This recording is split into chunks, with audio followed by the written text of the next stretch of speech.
This show is brought to you by Directory.com, the safest way to hire a contractor. And we are back. We have another crazy story, kickback scandal.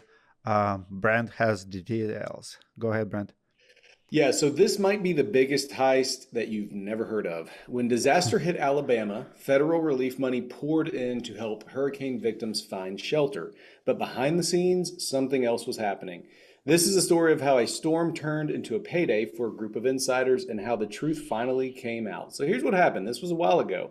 1979, Hurricane Frederick strikes Alabama. Thousands of people are left homeless, and FEMA sends millions in federal relief funds to help. I didn't know FEMA existed back then. Between 1979 and 1980, the fix was in. So two high-ranking Alabama officials by the name of Lemmy Killo and Joseph Deep are trusted to run a temporary housing program. Well, instead of helping the victims, the officials solicit kickbacks from the contractors, demanding $500 to $600 per mobile home set up in bribes. Multiple contractors, including William, James, Harrell, and others, submitted inflated invoices, adding about $1,200 per home, and secretly kicked back a portion back to the officials. So 1982, criminal indictments are issued for these people. Several contractors get indicted for conspiracy to defraud the United States. 1985, a civil lawsuit was then filed. The United States files a civil suit under the False Claims Act in federal court, seeking damages and penalties from both the state officials and contractors. One more year later, jury trial begins. The contractors are found liable for fraud. In 1988, the year I was born, contractors file an appeal. They try to claim that they had a secret deal with prosecutors to avoid civil charges, but the courts shut them down, saying even if such a deal existed, it wasn't legally binding. So here's the outcome. The jury awarded $633,900 in damages, which is doubled to $1.27 million under federal fraud law. The government got an additional 2,000 penalties for each fake invoice, up to 104,000, and the appeals court ended up upholding the fraud ruling. Well, yeah, I just looked it up. FEMA started in 1979.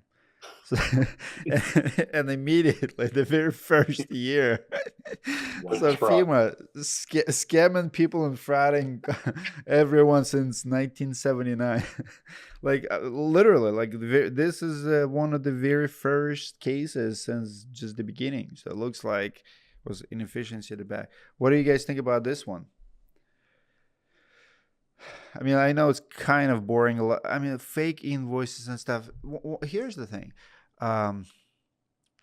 When people wants to steal, like accounting, any type of accounting is the way how you do it. Like if you run a business, if you run an organization, you might as well have a cash laying around on countertops and everywhere, because those who wants to steal will find a way to steal.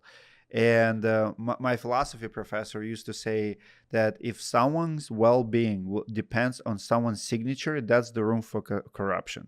Like if you have to sign something for me to be good, like any kind of approval, that's the room for corruption. And the more steps, the more signatures we have. Remember, I was telling you earlier about my beautiful homeland. In Russia, I remember in 2005, my friend wanted to open one of the very first internet cafes. Like, you go in, like for the internet, like little library or gaming shop somewhat. He said it would take him 30 days just to collect signatures, like your fire marshals, your city approval, your like whole bunch of signature, like 30 days, just full-time job, just I want to open a business, sign here. And every time you get a signature, you better bring some cigars, some candies, a little bit of cash, a little bit of something, right? Because you want for you to be well and you want to be prosperous, you better bring it to people and that's what I see with the FEMA. FEMA does write checks, but those checks can be, not real. They can be made up. And look at the stats. The government got an additional $2,000 penalties for each fake invoice up to $204,000. That's like 52 fake invoices right there. Just the amount of fake invoices. I mean, that's a machine. That's like, let's create fake invoice, let's get paid. And what do you guys think about this? I love watching your Congress roasting people. Like it's my favorite show. I kid you not. Like recently, State Farm, Allstate was there, right? Making Yeah. people accountable. And here's what we always, like me personally, as an immigrant, that's what I always struggled. Because every time I ask this question, people will say, you don't get to tell someone else how much money they should make.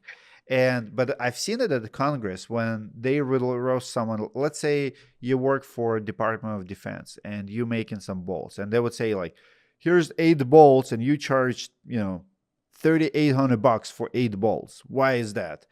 Because they could, because it's America, it's capitalism. Like I can and I will.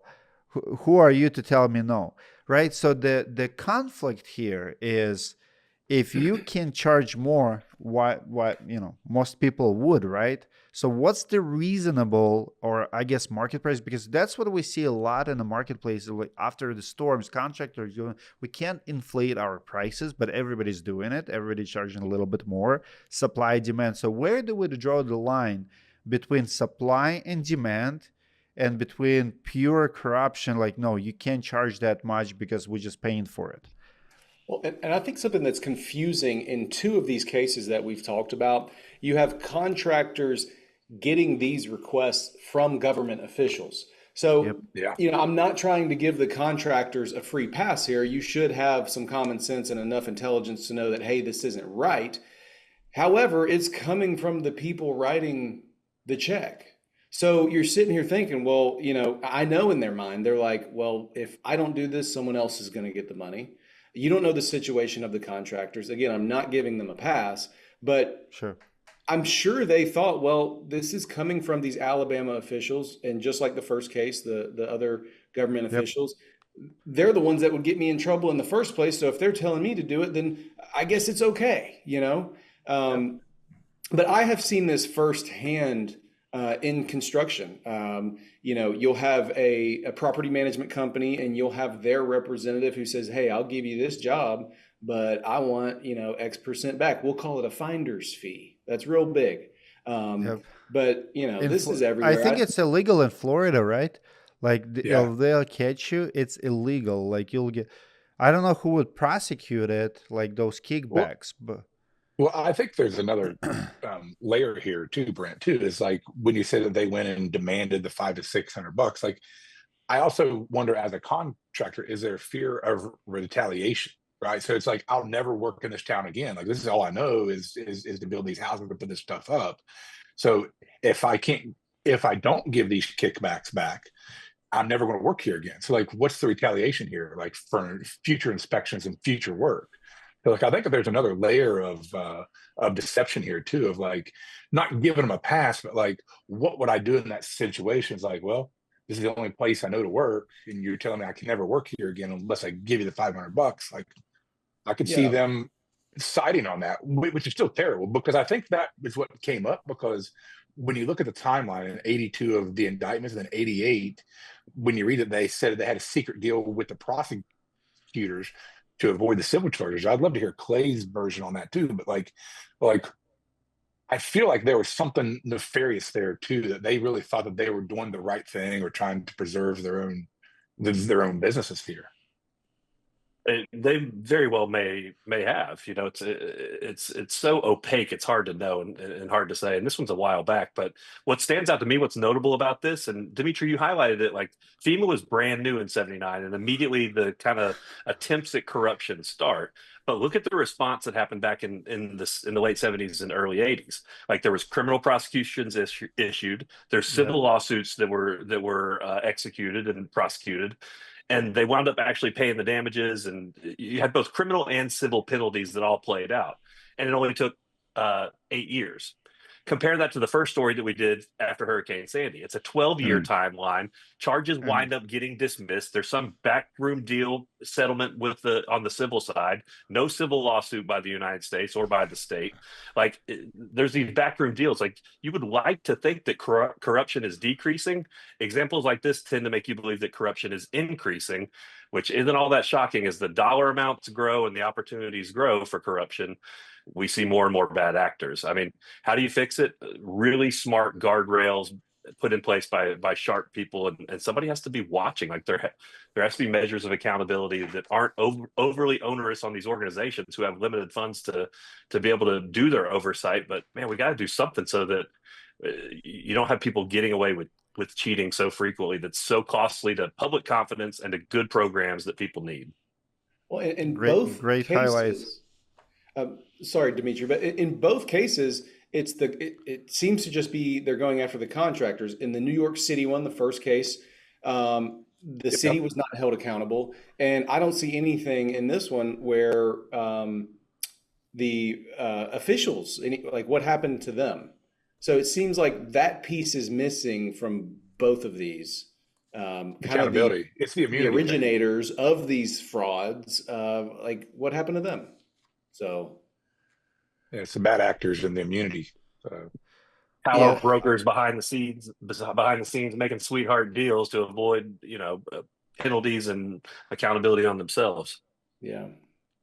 I love Clay remarks. Feels like the corruption is growing, industry is growing, dollar amount is growing. It's not going anywhere. It's not getting any better. And that's what I see in general in construction. I've been following BBB complaint lists, for example, and BBB, as good of promise as they make, to have some kind of standard amount of complaints, amount of reviews, amount of undisputed complaints is not going down. Every year it's only growing. So it looks like we cannot help ourselves but keep stealing, keep cheating. The contractors, the officials, like, we have to be more radical, I think, in prosecuting those cases, so people are afraid of doing it. When we come back, we have one last story about $20 million for showers deal. Where did the money go, and what's with such a high bill for such a small item? Don't go anywhere.